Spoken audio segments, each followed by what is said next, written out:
75 लाखांची लाच घेताना बीएमसी अभियंता मंदार तारी याला अटक.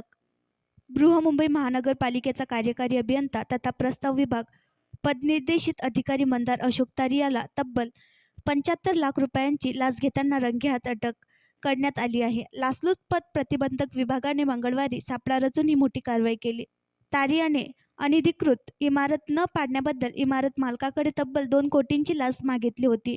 त्यातील पहिला हप्ता म्हणून 75 लाख रुपये स्वीकारताना तारी याला अटक करण्यात आली. अनधिकृत इमारत न पाडण्यासाठी लाचेची मागणी.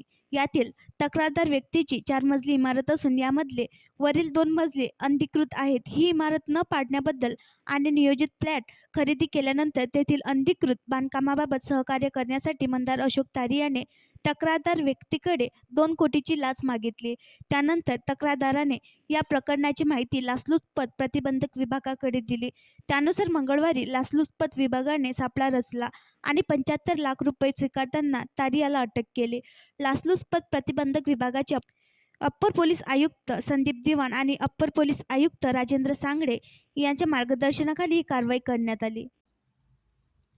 आणखी नवीन व्हिडिओ पाहण्यासाठी आमच्या देशमुख एक्सप्रेस न्यूज चॅनलला सबस्क्राईब करा, लाईक करा आणि शेअर करा.